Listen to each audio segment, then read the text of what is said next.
Salmo 68. Levántate, Señor. Este es un salmo fervoroso de victoria que está compuesto de varios cánticos, himnos y oraciones. Se clasifica entre los himnos.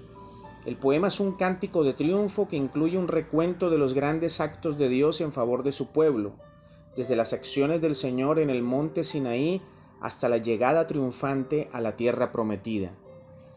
De los versículos 1 al 6 se afirma aquí una verdad constante, que cuando Dios se levanta o se manifiesta, sus enemigos huyen despavoridos y se derriten como la cera en el fuego.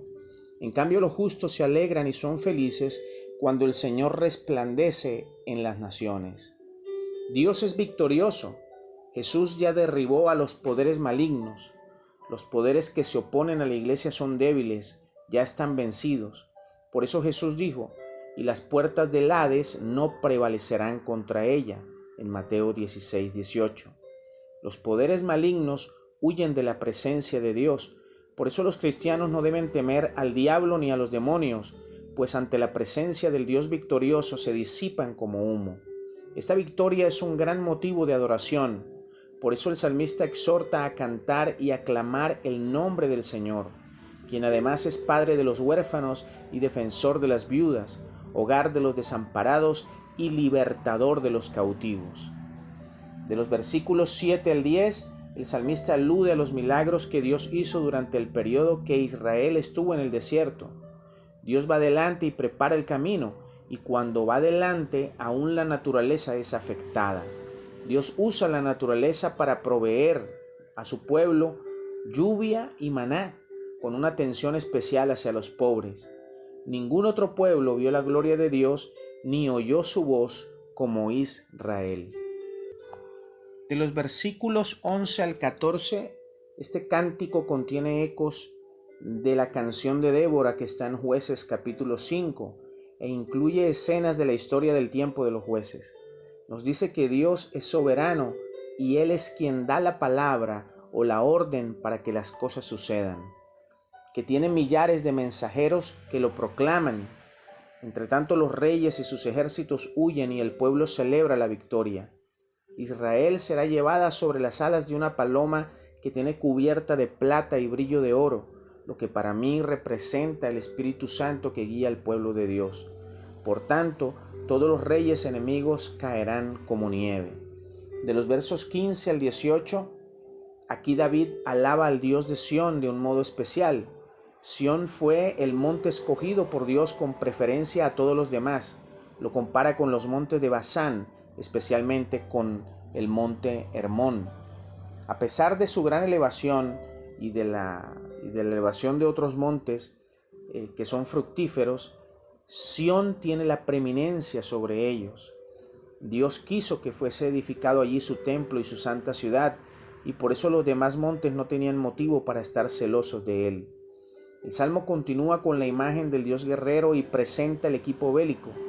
Los carros de guerra son miles y miles.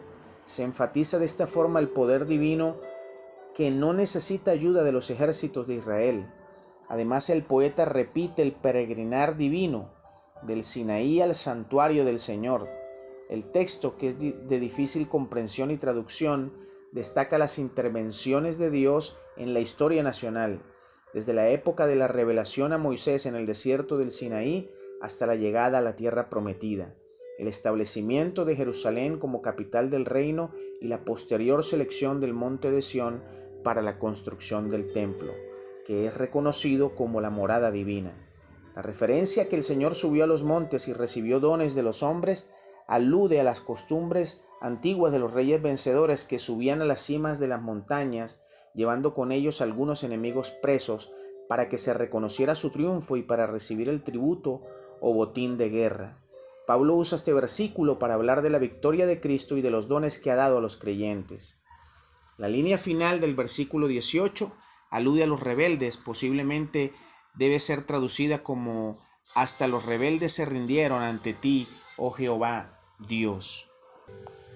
De los versos 19 al 21, el salmista nos da 4 características del poder de Dios. Solo Dios es quien bendice, solo Dios es salvador, solo Dios puede librar de la muerte y solo Dios hace justicia verdadera. Por esa razón, todos aquellos que aman sus pecados inevitablemente irán a la ruina, pues persisten en ser enemigos del Todopoderoso. Lo que dice la testa cabelluda del que camina en sus pecados es una alusión a la costumbre de los antiguos guerreros de no cortarse el pelo mientras no volvieran victoriosos de la guerra. En los versos 22 y 23, el Señor ha dicho que aunque sus enemigos se escondan en los montes o en las profundidades del mar, los hará volver para que sean sometidos al castigo que se merecen. Y con una frase fuerte el Señor afirma que la sangre de quienes odian a su pueblo será pisoteada y los perros la lamerán. El salmista aquí muestra otra característica del poder de Dios.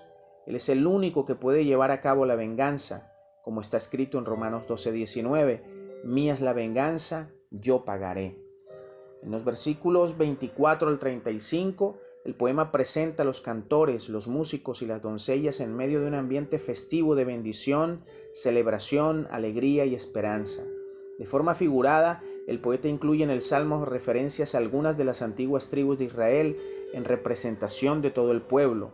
El objetivo del salmista es pedirle al Señor que actúe en consonancia con los tiempos antiguos, que confirme su presencia en el pueblo con actos salvadores, que reprima y elimine a sus enemigos, que rechace las ofrendas y holocaustos de sus enemigos hasta que se sometan a la autoridad y el poder del Señor, y que disperse a los pueblos violentos que se complacen en hacer guerra en su afán de riquezas y de humillar a las naciones.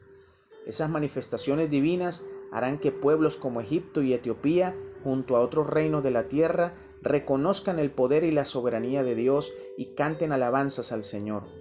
Se describe poéticamente al Todopoderoso como el que cabalga sobre los cielos de los cielos, que es una imagen superlativa para enfatizar su extraordinario poder. Él se dejará sentir en la historia de forma poderosa, hará oír su voz en medio de las vivencias humanas. El Salmo culmina con el reconocimiento absoluto del poder de Dios. Además, el poema afirma que el Señor ha manifestado su amor, misericordia, fuerza y vigor hacia su pueblo Israel. Las implicaciones del mensaje es que el Dios que actuó en la historia pasada del pueblo tiene la capacidad y el deseo de intervenir nuevamente en su historia presente para crear un futuro de justicia y paz. Nos revela un Dios que está profundamente preocupado por la humanidad, específicamente por esos sectores marginados que no tienen esperanza en las instituciones tradicionales de la sociedad. Jesús de Nazaret vivió de acuerdo con la teología del Salmo. Su prioridad ministerial fueron las personas enfermas, marginadas, endemoniadas, cautivas, explotadas, rechazadas, angustiadas, desesperanzadas. Respondió a los poderes de la época con el mensaje de justicia que tiene implicaciones pastorales en la sociedad contemporánea. Todas las preguntas, todas las dudas, todos los temores del ser humano obtienen respuesta en el Evangelio de Jesucristo. Que el Señor nos ayude